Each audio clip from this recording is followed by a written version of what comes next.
श्री सद्गुरु महाराज की जय। प्रातः स्मरणीय अनंत श्री भूषित परमाराध्य संत सद्गुरु महर्षि में ही परमहंस जी महाराज का प्रवचन। इस जीवन के बाद और क्या होगा। प्यारी जनता, आप सब लोग खेती करते हैं। यदि आप लोग खेती न करें तो क्या होगा। अन्न नहीं होगा, भोजन समाप्त हो जाएंगे। संसार में कैसे जीवन रहेगा।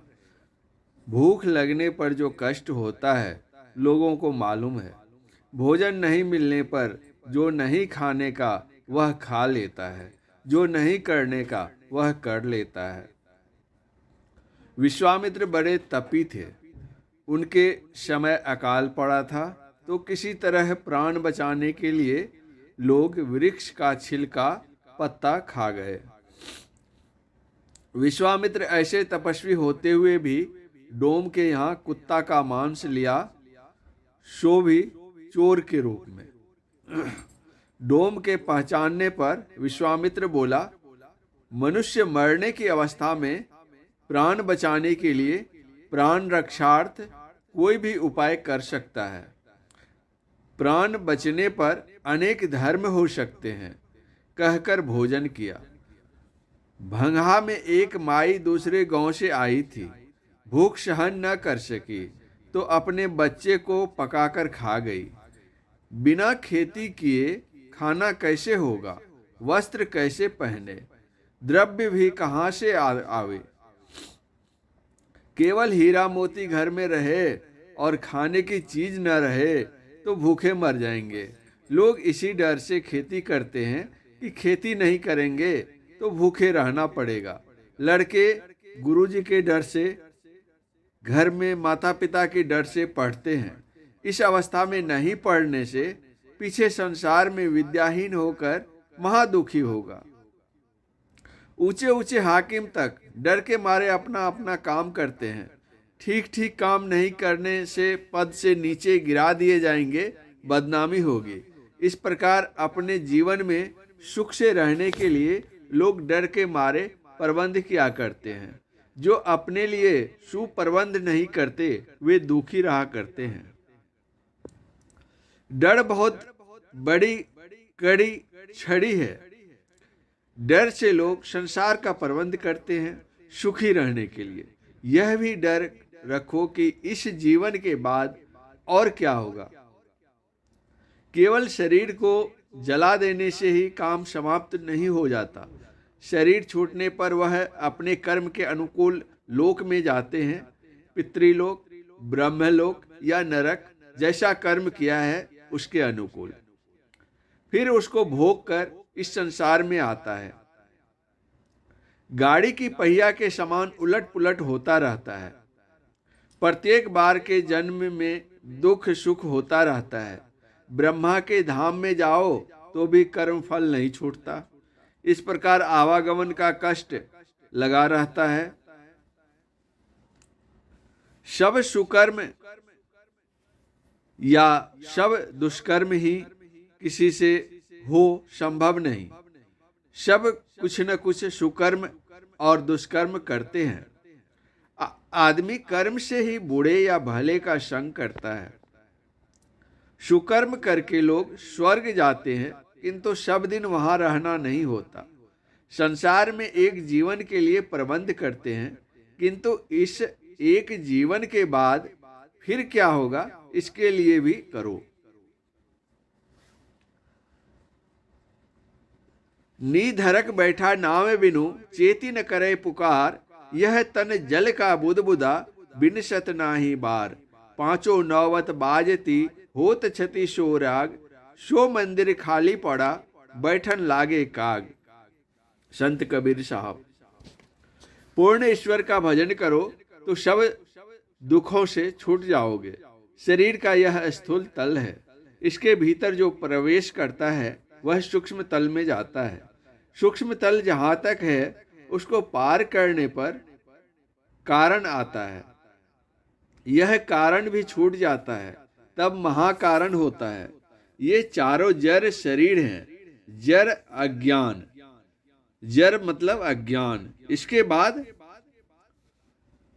चेतन अर्थात ज्ञानमय शरीर आता है। यही 5 तल हैं। इन्हीं 5 तल से शब्द होते हैं। इन्हीं 5 तल से शब्द होते रहते हैं। कोई कहे शब्द क्या होता है? बिना शब्द के सृष्टि नहीं होती है। इन 5 के केंद्र हैं। बिना केंद्र के मंडल नहीं बन सकता। बिना विद्या के कोई ईश्वर को, धर्म को नहीं समझ सकता। कबीर साहब नहीं पढ़े थे, उनका नकल नहीं हो सकता। सूर्य ईश्वर का बनाया हुआ है। मनुष्य अपने से ऐसा कोई बना नहीं सकता। उसी प्रकार कबीर साहब बनाए हुए थे, उनको बनाना नहीं था। मिट्टी से बर्तन बनता है। भूमंडल की थोड़ी थोड़ी मिट्टी एक एक बर्तन का कारण है। उन सब थोड़ी मिट्टी का खजाना भूमंडल है। जितनी मिट्टी से बर्तन बनता है और वह जहां से मिट्टी ली गई वह भी स्थान है। तो जहां से मिट्टी ली गई वह महाकारण है। सब मिट्टी कारण है और उसकी खानी महाकारण है। कारण मतलब बीज, सबब। जो कारण रूप में आता है वह फूट फूट अलग अलग रूप में हो जाता है। यह व्यष्टि रूप में है। जो समष्टि रूप में है महाकारण है। 3 गुणों के मिलने को प्रकृति कहते हैं। उत्पत्ति, स्थिति और विनाश, ये ही 3 गुण हैं। उत्पन्न करने की शक्ति रजोगुण, पालन करने की शक्ति सतोगुण, विनाश करने की शक्ति तमोगुण है। इन 3 गुणों से विशेष संसार में क्या है? संसार में यही तीनों गुण काम करते हैं। 3 गुणों के समरूप जो है वह प्रकृति है। उत्पादक, पोषक, विनाशक, तीनों का सम्मिश्रण रूप जो है वह है प्रकृति।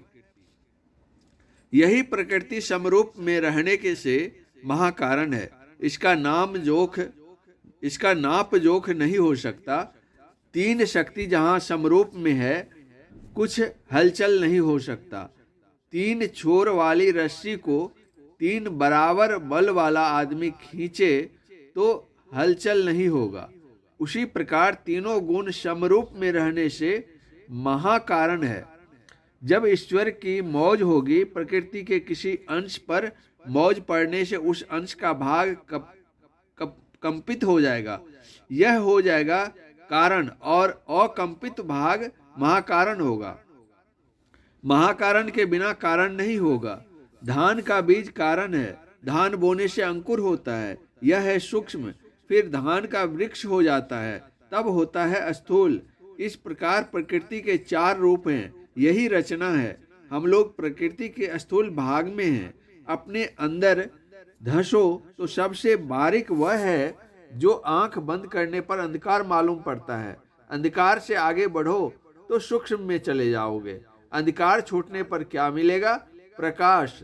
अंधकार से जिसकी वृत्ति प्रकाश में गई वह सूक्ष्म में चला गया। यही ऊपर उठना है। स्थूल भाग में रहने पर कितना दूर देखते हो, कितना दूर तक विचरण करते हो। उसी प्रकार सूक्ष्म में जाने पर सूक्ष्म संसार को दूर तक देखोगे और विचरण करोगे। यह अवस्था जागृत, स्वप्न, सुषुप्ति किसी में नहीं रहोगे। तीनों अवस्थाओं को पार कर जाओगे तब पाओगे। स्थूल में ये 3 अवस्थाएं हैं, किंतु सूक्ष्म में प्रवेश करने पर ये तीनों अवस्थाएं छूट जाती हैं और वह अवस्था तुरी होती है। तुरी अवस्था का मैदान बहुत लंबा है। सूक्ष्म, कारण, महाकारण इसी अवस्था में है। यह चौथी अवस्था है। अंधकार से ऊपर उठने पर अपने शरीर का और संसार का ज्ञान नहीं रहता। इस शरीर के भी 5 दर्जे हैं और संसार के भी 5 दर्जे हैं। हम लोग जिसमें घूमते फिरते हैं, कहाँ? शून्य में। स्थूल आकाश बाहर में भी है और आपके अंदर भी है। शून्य सूक्ष्म है। सूक्ष्म स्थूल में स्वाभाविक समाया हुआ रहता है। शरीर स्थूल है, इसमें शून्य का समाना स्वाभाविक है। लोहा जो ठोस है उसमें भी शून्य है। शून्य नहीं रहने से, अग्नि में डालने से वह लाल रंग का नहीं हो सकता, वह गर्म नहीं हो सकता। उसी प्रकार स्थूल में सूक्ष्म, सूक्ष्म में कारण, कारण में महाकारण एक दूसरे में समाये हुए हैं। इन दोनों में आपके शरीर और संसार में बड़ा मेल है। आप अपने शरीर के स्थूल भाग में रहते हैं तो संसार के भी स्थूल भाग में रहते हैं। शरीर के सूक्ष्म भाग में जाने पर संसार के भी सूक्ष्म भाग में चले जाते हैं। शरीर के जिस तल पर आप पर जब जो रहता है, संसार के भी उसी तल पर तब वह रहता है। शरीर के जिस तल को जब जो छोड़ता है, संसार के भी उसी तल को तब वह छोड़ता है। जिह्वा में चेतन रहने से मिश्री मीठी मालूम होती है। स्वप्न में जिह्वा में समेटकर भीतर में प्रवेश करता है। स्वप्न में जिह्वा से समेटकर भीतर में प्रवेश करता है, तब उसमें मिश्री मीठी नहीं लगेगी। क्यों? स्थूल मिश्री और स्थूल जिह्वा भी है, किंतु चेतना सिमट कर जागृत से स्वप्न में चली गई है, इसलिए स्थूल मिश्री का ज्ञान नहीं होता है। सृष्टि कंपमय है, बिना हील डोल के कुछ नहीं होता। पहाड़ बढ़ता है और सड़ता भी है, यह भी कंपन ही है। शरीर बढ़ता घटता है, बिना कंपन से घटना बढ़ना नहीं हो सकता। कंपन में शब्द अनिवार्य है। 5 नौबत के 5 केंद्र हैं, पांचों में शब्द होते हैं। जिस मंडल में रहते हो उस मंडल के शब्द का ज्ञान छोटा है। पांचों मंडल के जो शब्द हैं वह नौबत है। नौबत खुशहाली में बजाया जाता है। इस अंदर की नौबत में भी बहुत मीठा शब्द होता है। शब्द में अपनी ओर आकर्षण का गुण है, अपने उद्गम स्थान पर खींचता है। अपने अंदर रहकर सूक्ष्म मंडल का जो शब्द सुनेगा उसको क्या होगा? सूक्ष्म के केंद्र में उसकी वृत्ति चली जाएगी। दूसरी बात है, ऊपर का शब्द नीचे दूर तक आता है, नीचे का शब्द ऊपर दूर तक नहीं जाता। इसलिए सूक्ष्म के केंद्र पर पहुंचने पर कारण के शब्द को पहचानना सुनना संभव है।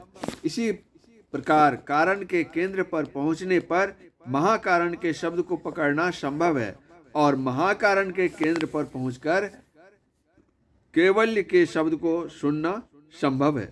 इन 5वें केंद्र में पहुंचने पर वह सतनाम को पहचानेगा। उसी को ऋषियों ने ओम, उद्गीत आदि कहा।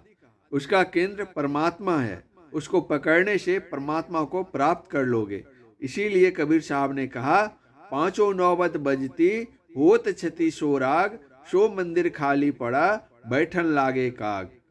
तुम्हारे अंदर में ऐसे महान यंत्र हैं जिनको पकड़ो तो ईश्वर की पहचान हो जाए। इनको काम में नहीं लिया तो शरीर नाश हो गया, यंत्र खराब हो गया, कौवा बैठने लगा, किस काम का?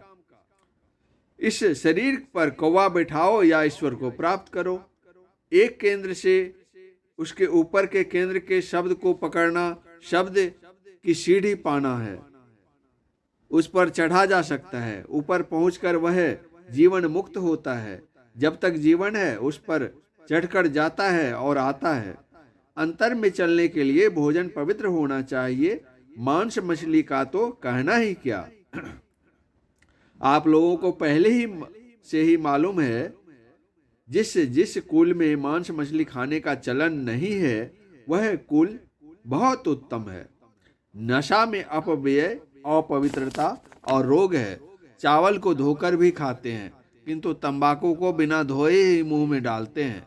कोई भी नशा अच्छा नहीं है, इससे रोग उत्पन्न होते हैं। इसको नहीं खाना चाहिए। जो खाते हो उन्हें छोड़ देना चाहिए। इसके अतिरिक्त और नशा है। मद तो बहुतक भांति का, ताहि न जाने कोय। तन मद, मन मद, जाति मद, माया मद सब लोय। विद्या मद और गुणहु मद, राज मद उन्मद। इतने मद को रद करे तब पावे अनहद। कबीर साहब। तानसेन से बैजू बावरा गाने में विशेष था। अकबर के दरबार में तानसेन रहता था। वह गाने बजाने में बहुत प्रवीण था। वह अकबर से हुक्म दिया कि दिल्ली में कोई गाना गाने न पावे, जो गावे उसको सजा मिल जाती थी। बैजू बावरा जानबूझकर शहर में गाना गाने लगा। गिरफ्तार करके दरबार में लाया गया। तानसेन से उसका मुकाबला हुआ। तानसेन हार गया। भगवान बुद्ध का वचन है, किसी से वैर मत करो, जो तुमसे वैर करता है उससे प्रेम करो। वैर पर ख्याल मत करो, वह पीछे तुम्हारा मित्र बन जाएगा। इसी तरह जीवन जीना चाहिए। परम पूज्य गुरुदेव का यह प्रवचन ग्राम बेलसरा, जिला पूर्णिया में दिनांक 18/11/1952 ईस्वी को प्रातःकालीन सत्संग में हुआ था। श्री सद्गुरु महाराज की जय।